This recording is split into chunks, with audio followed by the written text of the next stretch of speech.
Hello friends, कशा आहात सर्वजण नक्कीच खूप खूप खूप छान असताल. तर आज आपण बनणार आहोत आलूचे पराठे. सकाळच्या नाश्त्यामध्ये तर खूप छानच आलूचे पराठे म्हटलं की पोट पण भरून जातं आणि आपलं काम पण होऊन जातं. कारण पराठ्याचं पिठासोबतच आपण चपात्याचं वगैरे पीठ ते म्हणून घेतो तर दोन्ही काम संग होऊन जातं. तर मी पण तसंच केलेलं आहे. तर बघा खूप छान लागतात पराठे. चला मग स्टार्ट करूयात. तर इथं जे आहे आता मला जास्त प्रमाणामध्ये पीठ ते मिळायचं होतं, त्याच्याने मी जे आहे तिथे मोठं भांडं घेतलेलं होतं. कारण चपात्याचा जे स्वयंपाक करायचा असतो दुपारचा त्याचा पीठ आणि ह्याच.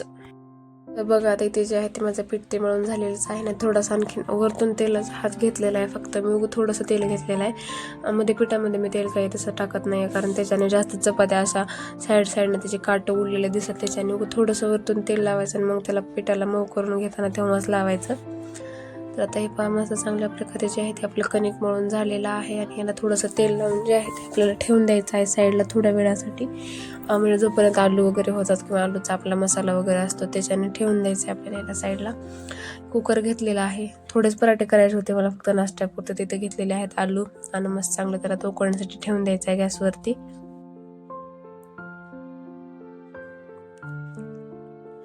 तर गॅसवर ठेवून दिलं, 2 ते 3 घ्यायचे आहेत. तर त्याला कुकर जे आहे ते मस्त झालेलं आहे. आलू पण जे उकळलेले आहेत, कुकरशाला ठेवून दिलेलं आहे. आलूचे साल्ट वगैरे जे आहेत ते पण काढून घेतलेले आहेत मी. आता कढई घ्यायची आहे गॅसवरती आणि ते चांगले प्रकारे कडक गरम होऊ द्यायचे आहे कढई आपल्याला. आधीच तेल नाही टाकायचं, म्हणजे ते कढई वगैरे गरम झाली की म्हणजे तेल जे आहे ते मधलं पटकन गरम होतं त्याच्याने.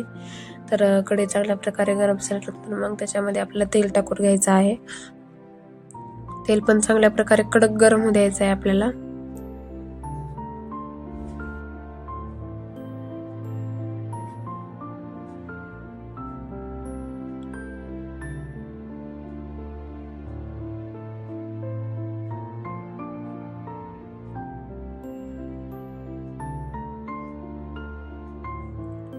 आणि तेल जे आहे ते तेल चांगल्या प्रकारे कडक गरम झाल्यानंतरच मध्ये जे आहे ते आपल्याला मोहरी टाकायची आहे. ते मी दुसऱ्या कामामध्ये राहिले त्याच्याने तेल जे आहे थोडंसं जास्तच तापून गेलेलं होतं. तर मध्ये जे आहे ते आपल्याला मोहरी टाकून घ्यायची आहे. आपल्याला मोहरी चांगली तडतडल्यानंतर मध्ये जे आहे ते आपल्याला अद्रक टाकून घ्यायचं आहे. खिसून घेतलेला आहे अद्रक, मी वाटून नाही घेतला, नाही तर कचकच वाटून घेतल्यानंतर पण लागतो. खिसून घेतलेला आहे मी आणि तेलामध्ये थोडासा फ्राय होऊ द्यायचा, म्हणजे त्याचा कच्चा पण जो आहे ते निघून जातो. कांदा जे आहे ते बारीक बारीक कट करून घेतलेला आहे मी, ते पण थोडंसं आपल्याला तेलामध्ये जे आहे ते चांगल्या प्रकारे फ्राय करून घ्यायचं आहे.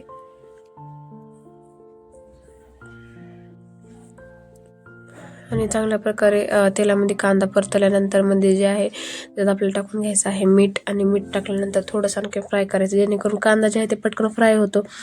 कारण मीठाने कांदा जे आहे ते पटकन थोडासा कलर चेंज होतो कांद्याचा आणि पटकन फ्राय पण होऊन जातो. मध्ये लगेच हळद पण टाकून घेतलेली आहे मी आणि थोडीशी कोथिंबीर पण टाकून घेतलेली आहे.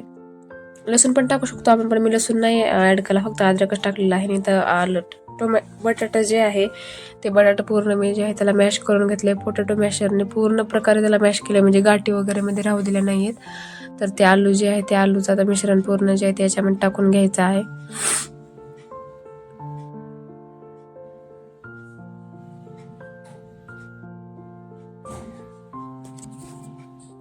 आणि आता आलूचं मिश्रण टाकल्यानंतर हे जे आहे चांगल्या प्रकारे आपल्याला आणखीन याचं मिक्स करून फ्राय करून घ्यायचं आहे पूर्ण मिक्स केल्यानंतर. आणि चांगल्या प्रकारे थोडंसं कढईमध्ये परतून घ्यायचं, म्हणजे जे मसाला जे आहे ते पूर्ण आलूला लागलेला पाहिजे, जेणेकरून चव पण खूप छान अशी खूप टेस्ट भारी येते. आणि वरतून मध्ये कोथिंबीर पण टाकून घ्यायची आहे आपल्याला मस्त, म्हणजे आणखीन छान फ्लेवर येतो कोथिंबीरचा पण. कारण कांदा फ्राय करताना मीठ टाकलं त्याचा फ्लेवर उतरतो, वरतून टाकल्यानंतर सांगू का जास्त फ्लेवरमध्ये येत नाही, त्याच्याने कांद्यामध्ये टाकला थोडाच फ्लेवर येतो. वरतून आपण गार्निश वगैरे करत असतो भाज्यांना. तर आता हे चांगल्या प्रकारे असं मस्त फ्राय करून घ्यायचं आहे. मग वरतून आणखीन कोथिंबीर टाकून घ्यायची आपल्याला. आलूचा मसाला जे आहे ते तर एकदम असं भारी रेडी झालेला आहे आणि खूप छान लागतात पराठे, लवकर पण होतात आणि म्हणजे टेस्ट पण भारी लागते. आपण दह्यासंग खाऊ शकतो, सॉस संग बी खाऊ शकतो. आणि हा व्हिडिओ तुम्हाला कसा वाटतो हे मला नक्की कॉमेंट करून सांगा. आणि माझ्या चॅनलला लाईक शेअर सबस्क्राईब हे पण नक्कीच करा. तर आता इथे जे आहे ते कणिक मळून जे घेतलेलं होतं त्याचे जे आहेत चांगले गोळे करून घेतलेले आहेत मी साईडलाच. आलूचा मसाला पण घेतलेला आहे, थोडा थंड झालेला आहे. आणि गॅसवरती जे आहे तवा पण गरम होण्यासाठी ठेवलेला आहे. पीठ पण घेतलेलं आहे सुकं, आणि आलूचा जे आहे ते आधी गोळा करून घेते. थोडासा हाताला पीठ लावून घ्यायचं, थोडासा कोरडा करायचा हात, जेणेकरून पूर्ण हाताला ते मसाला जे चिकटणार नाही त्याच्याने.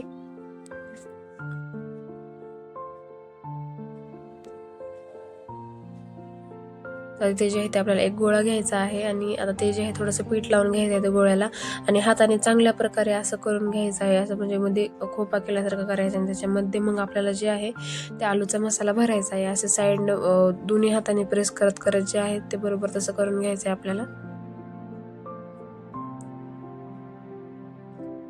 आणि हे जे आलूचा मसाला आहे आता हे पण चांगल्या प्रकारे मध्ये घालायचं आहे आणि नंतर पण बोटाने प्रेस करत करतच ते मसाल्यामध्ये घालायचं आहे. जे साईडचं पीठ आहे ते असं वरून आणायचं आहे आणि एक गोळा करून घ्यायचा आहे त्याचा पूर्ण आपल्याला आणि वर आणून ते पीठ जे पूर्ण असं जॉईंट करून घ्यायचे.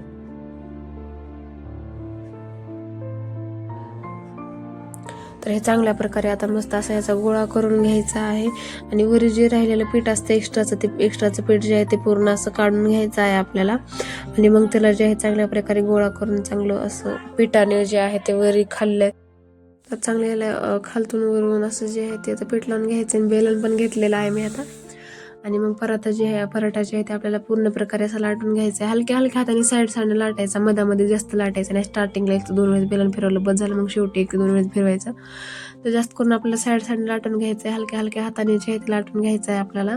जास्त त्याच्यावरती जोर आपल्याला काही द्यायचा नाहीये, कारण जास्त जोर जर दिला तर ते पराठा फुटू शकतो. कारण खूप जणांचं असं असतं की पराठा केल्यानंतर आमचे फुटतात, तर तसं नाही होत. हलक्या हलक्या हाताने जे आहे ते मस्त असा पराठा करून घ्यायचा आहे आपल्याला.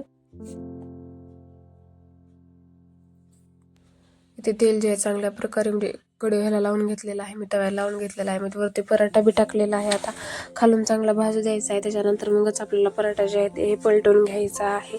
आता पलटून घेतलेला आहे आणि मग त्याला मस्त असं खालून वरून जे आहे ते चांगल्या प्रकारे आपल्याला तेल लावून घ्यायचे. तूप पण लावू शकतो, पण मी तूप काही लावलेलं नाही कारण मला तूप आवडत नाही, त्याच्याने मी याला तूप काही लावलेलंच नाहीये. आपल्या मनावरती असतं, आपल्याला तूप आवडेल तर आपण लावू शकतो किंवा नंतर पण टाकून खाऊ शकतो.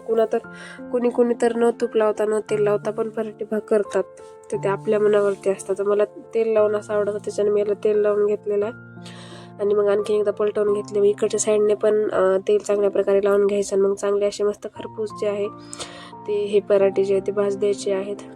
चव खूप छान लागते, खूप भारी लागतात. चटणी संग, दह्यासंग, सॉस संग, इमलीची चटणी असते त्याच्यासंग पण खूप छान लागतात. आणि मग हाता सगळंच मला हे पण टाकून घ्यायच्या होत्या चपात्या, कारण सगळं काही बाळून घेतलेलं होतं. मी पोळीपाट पण घेतलेला होता, तेल वगैरे तिथंच होतं, तवा गरमच होता. तर चला म्हटलं हातासंगट लगेच चपात्या पण टाकून घेतल्या पराठे झाल्यानंतर. तर पराठ्याचा एकदम आपले भारी असे सगळे रेडी झालेले आहेत, कारण मला दुसरे पण आणखी सगळे टाकून घ्यायचे होते. तर बघा मस्त असा पराठा रेडी झालेला आहे. हा व्हिडिओ तुम्हाला कसा वाटला मला नक्की कॉमेंट करून सांगा, ते विसरू नका सांगण्यासाठी. तर आता आम्ही पराठे जे आहे ते एन्जॉय करतो. तुम्ही पण घरी करा, नक्कीच ट्राय करा, कसे वाटले ते नक्कीच सांगा.